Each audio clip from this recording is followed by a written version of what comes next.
ओम श्री गुरुवे नमः। ज्ञान गीता के इस मंच पर आपका सादर अभिनंदन।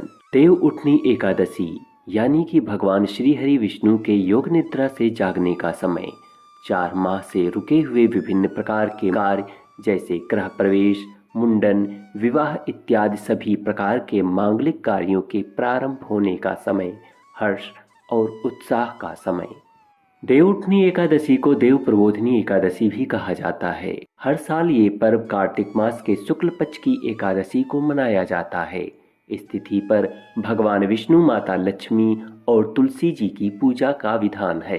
कई जगहों पर इस दिन तुलसी का विवाह शालिग्राम से कराने की परंपरा है, क्योंकि ये तिथि श्रीहरि के जागने की होती है, जिससे इसे देवोत्थान एकादशी भी कहा जाता है। इस दिन व्रत रखने का खास महत्व होता है। इस वीडियो में हम जानेंगे देव उठनी एकादशी के महत्व को, पूजन विधि, माता तुलसी और भगवान श्री हरि विष्णु के विवाह की प्रासंगिकता, एकादशी व्रत कथा एवं व्रत पारण के नियम और इस व्रत व पूजन से जुड़ी तमाम बातें। तो बने रहिए हमारे साथ। एक अनुरोध, अगर आपने अभी तक हमारे इस ज्ञान गीता चैनल को सब्सक्राइब नहीं किया है तो चैनल को अभी तुरंत सब्सक्राइब कर लें, क्योंकि हम आपके लिए ऐसे ही धार्मिक, ज्ञानवर्धक, रोचक, उपयोगी और महत्वपूर्ण विषयों को लेकर के आते रहते हैं। तो चलिए विषय वस्तु की शुरुआत करते हैं और जानते हैं इस एकादशी से जुड़ी महत्वपूर्ण बातें। एक बार भगवान विष्णु से लक्ष्मी जी ने आग्रह के भाव में कहा, हे भगवान, आप दिन रात जागते हैं, लेकिन एक बार सोते हैं तो फिर लाखों करोड़ों वर्ष के लिए सो जाते हैं तथा उस समय समस्त चराचर का नाश भी कर डालते हैं। इसीलिए आप नियम से विश्राम किया कीजिए। आपके ऐसा करने से मुझे भी कुछ समय आराम मिलेगा। लक्ष्मी जी की बात भगवान को उचित लगी। उन्होंने कहा कि तुम ठीक कहती हो। मेरे जागने से सभी देवों और खासकर तुम्हें कष्ट होता है। तुम्हें मेरी सेवा से वक्त ही नहीं मिलता। इसलिए आज से मैं हर वर्ष 4 मास वर्षा ऋतु में शयन किया करूंगा। मेरी यह निद्रा अल्प निद्रा और प्रलयकालीन महानिद्रा कहलाएगी। यह मेरी अल्प निद्रा मेरे भक्तों के लिए परम मंगलकारी होगी। इस दौरान जो भी भक्त मेरे शयन की भावना कर मेरी सेवा करेंगे, मैं उनके घर तुम्हारे समेत निवास करूंगा। इस तरह से भगवान श्री हरि के चातुर्मास की कथा जुड़ी हुई है। आइए अब जानते हैं देव उठनी एकादशी के महत्व को। हिंदू मान्यताओं के अनुसार इस दिन से विवाह, गृह प्रवेश तथा अन्य सभी प्रकार के मांगलिक कार्य आरंभ हो जाते हैं। माना जाता है कि भगवान श्री हरि विष्णु ने भाद्रपद मास की शुक्ल एकादशी को ही महापराक्रमी शंखासुर नामक राक्षस को लंबे युद्ध के बाद समाप्त किया था और थकावट दूर करने के लिए क्षीर सागर में जाकर सो गए थे। और 4 मास पश्चात फिर जब वे उठे तो वह दिन देव उठनी एकादशी कहलाया। यहाँ एक मान्यता और भी है। जब श्री हरि विष्णु ने वामन अवतार लिया था, तब उन्होंने राजा बलि को उसकी दानशीलता से प्रसन्न होकर एक वरदान दिया था कि वह प्रत्येक वर्ष 4 मास पाताल लोक में निवास करेंगे, जिसके फलस्वरूप भगवान श्री हरि विष्णु आषाढ़ मास के शुक्ल पक्ष की एकादशी यानी के देवशयनी एकादशी पर पाताल लोक में निवास हेतु चले जाते हैं और फिर 4 मास पश्चात कार्तिक मास के शुक्ल पक्ष की एकादशी को अर्थात देव उठनी एकादशी पर पुनः जागते हैं। इसके पहले सभी तरह के मांगलिक और वैवाहिक कार्य नहीं किए जाते। इस देव प्रबोधनी या देव उठनी एकादशी के दिन भगवान श्री हरि विष्णु का सापत्निक आवाहन कर विधि विधान से पूजन करना चाहिए। इस दिन उपवास करने का विशेष महत्व है और माना जाता है कि यदि इस एकादशी का व्रत कर लिया तो सभी एकादशियों के व्रत का फल मिल जाता है। व्यक्ति सुख तथा वैभव प्राप्त करता है और उसके पाप नष्ट हो जाते हैं। आइए अब जानते हैं देव प्रबोधिनी एकादशी की पूजा विधि। इस दिन व्रत करने वाली महिलाएं व पुरुष प्रातः स्नान आदि से निवृत्त होकर पूजा स्थल को साफ करें और आंगन में चौक बनाकर भगवान श्री विष्णु के चरणों को कलात्मक रूप से अंकित करें। चूंकि दिन में धूप होती है, इसलिए भगवान के चरणों को ढक दें। रात्रि के समय घंटा और शंख बजाकर निम्न मंत्र से भगवान को जगाएं। मंत्र इस प्रकार से है। उत्तिष्ठ गोविंद त्याज निद्रां जगत्पत्ये त्वयि सुप्ते जगन्नाथ जगत् सुप्तं भवेदिदम् उत्थिते चेष्टते सर्वमुत्तिष्ठोत्तिष्ठ माधव गता मेघा वियच्यैव निर्मलं निर्मला दिशा शारदानि च पुष्पाणि गृहाण मम केशव उत्तिष्ठ गोविंद त्याज निद्रां जगत्पत्ये। इसके बाद भगवान को जल, दूध, पंचामृत, शहद, दही, घी, शक्कर, हल्दी मिश्रित जल तथा अष्टगंध से स्नान कराएं। इसके बाद नए वस्त्र अर्पित करें, फिर पीले चंदन का तिलक लगाएं, श्रीफल अर्पित करें। नैवेद्य के रूप में विष्णु जी को ईख, अनार, केला, सिंगाड़ा आदि अर्पित करने चाहिए। फिर कथा का श्रवण करने के बाद आरती करें और बंद बांधुओं के बीच प्रसाद वितरित करें। इस दिन ऋग्वेद, यजुर्वेद, सामवेद के विविध मंत्र भी पढ़े जाते हैं। माता तुलसी और भगवान श्री हरि विष्णु का विवाह। पुराणों में उल्लेख मिलता है कि स्वर्ग में भगवान श्री हरि विष्णु के साथ लक्ष्मी जी का जो महत्व है वही धरती पर तुलसी का है। इसी के चलते भगवान को जो व्यक्ति तुलसी अर्पित करता है उससे वह अति प्रसन्न होते हैं। इस दिन श्रद्धालुओं को चाहिए कि जिस गमले में तुलसी का पौधा लगा है उसे गेरू आदि से सजाकर उसके चारों ओर मंडप बनाकर उसके ऊपर सुहाग का प्रतीक चुनरी को उड़ा दें। इसके अलावा गमले को भी साड़ी से लपेट दें और उसका श्रृंगार करें। इसके बाद सिद्धि विनायक श्री गणेश सहित सभी देवी देवताओं और श्री शालिग्राम जी का विधिवत पूजन करें। एक नारियल दक्षिणा के साथ टीका के रूप में रखें और भगवान शालिग्राम की मूर्ति का सिंहासन हाथ में लेकर तुलसी जी की 7 परिक्रमा कराएं। इसके बाद आरती करें। अब जानते हैं एकादशी व्रत के पारण के विधान को। एकादशी के व्रत को समाप्त करने को पारण कहते हैं। एकादशी व्रत के अगले दिन सूर्य उदय के बाद पारण किया जाता है। एकादशी व्रत का पारण द्वादशी तिथि समाप्त होने के पहले करना जरूरी होता है, लेकिन अगर द्वादशी तिथि सूर्य उदय से पहले ही समाप्त हो गई हो तो एकादशी व्रत का पारण सूर्य उदय के बाद ही करना चाहिए। यहाँ ध्यान देने योग्य बात यह भी है कि कभी कभी यह भी देखने में आता है कि एकादशी व्रत लगातार 2 दिनों के लिए हो जाता है। जब ऐसी स्थिति आए तब गृहस्थ आश्रम से जुड़े लोगों को पहले दिन एकादशी व्रत करना चाहिए। सन्यासियों, विधवाओं और मोक्ष प्राप्ति के इच्छुक श्रद्धालुओं को दूजी एकादशी के दिन व्रत करना चाहिए। देव उठनी एकादशी व्रत की कथा। भगवान श्री कृष्ण की पत्नी सत्यभामा को अपने रूप पर बड़ा गर्व था। वे सोचती थीं कि रूपवती होने के कारण ही श्री कृष्ण उनसे अधिक स्नेह करते हैं।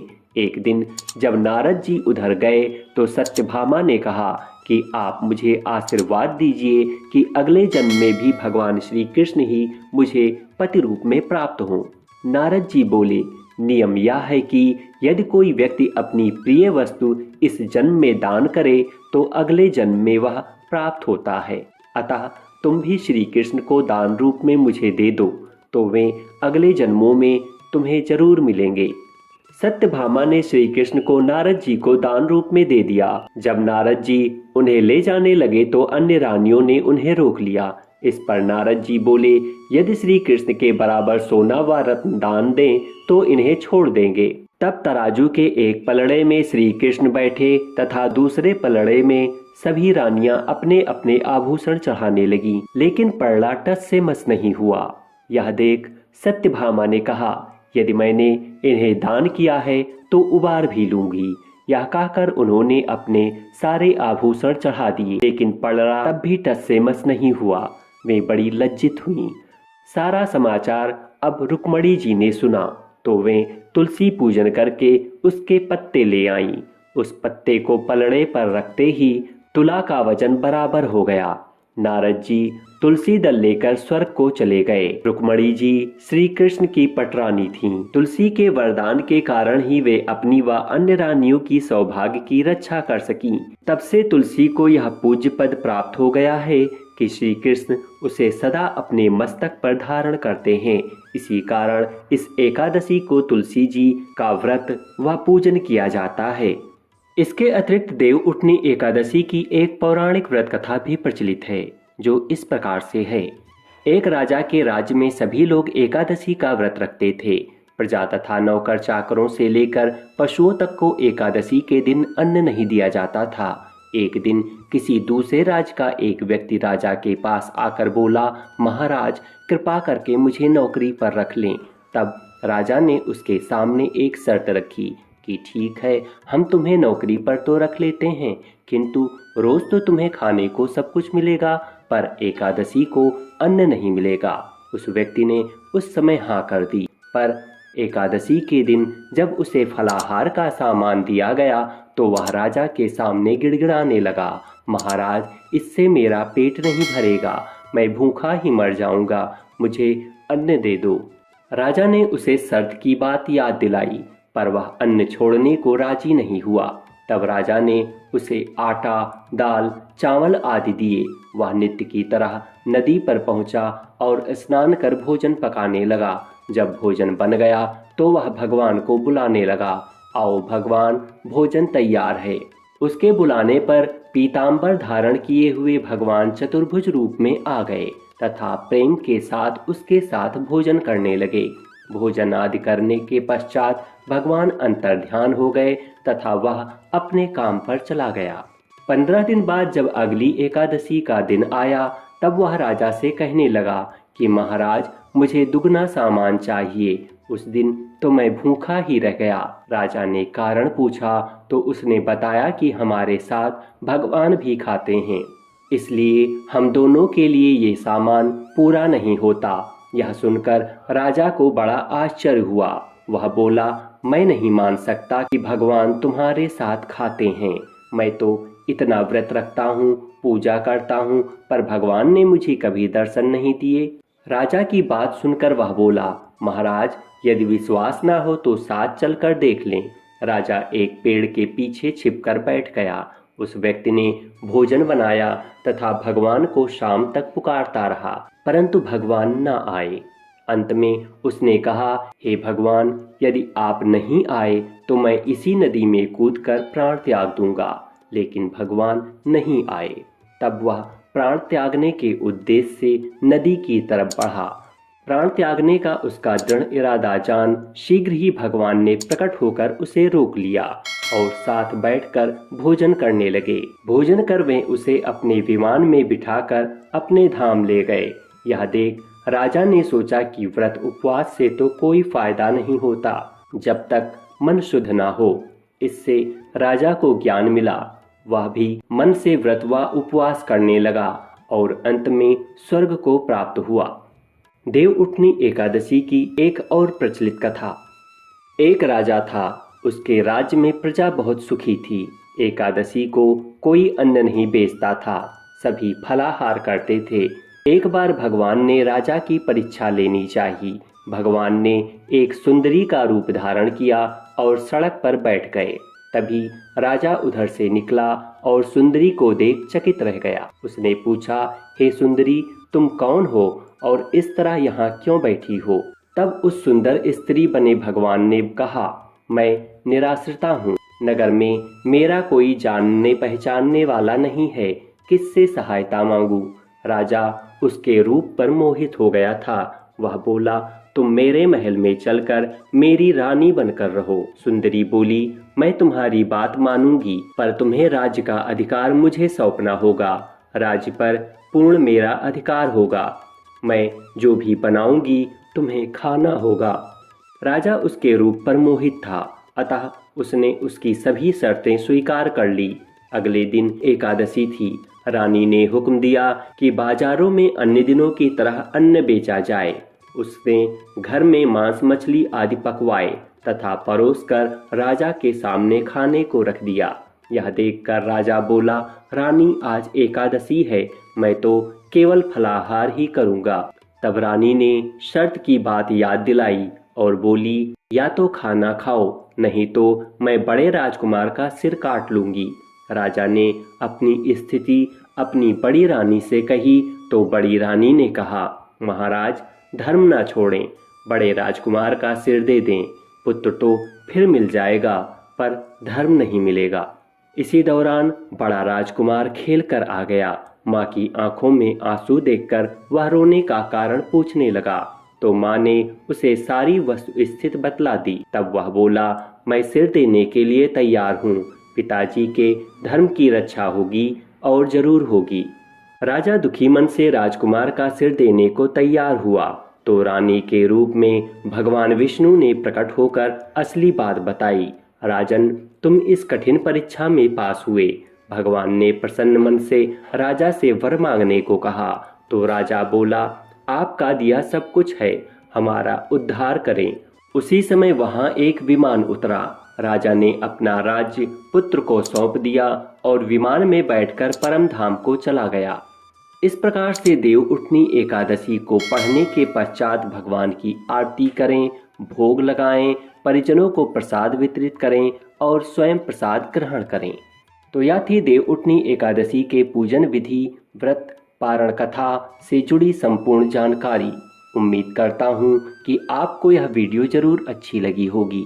इस वीडियो को आप तक पहुंचाने के लिए हमें स्क्रिप्ट लेखन, रिसर्च कार्य, वॉइस ओवर और वीडियो संपादन जैसे कार्यों से गुजरना होता है, तब जाकर आप तक यह वीडियो पहुंच पाता है। अतः हमारी परिश्रम की सार्थकता हेतु वीडियो को अधिक से अधिक लोगों को शेयर करें, जिससे उन्हें भी इस ज्ञानवर्धक विषय की जानकारी प्राप्त हो सके। इसके साथ ही कमेंट में ओम नमो भगवते वासुदेवाय जरूर लिखें। अगर आपने अभी तक हमारे इस चैनल को सब्सक्राइब नहीं किया है तो प्लीज़ चैनल को ज़रूर सब्सक्राइब कर लें। फिर मिलेंगे एक नई वीडियो में कुछ नई जानकारी के साथ। तब तक मैं विवेक कुमार श्रीवास्तव आपसे विदा चाहूँगा। धन्यवाद।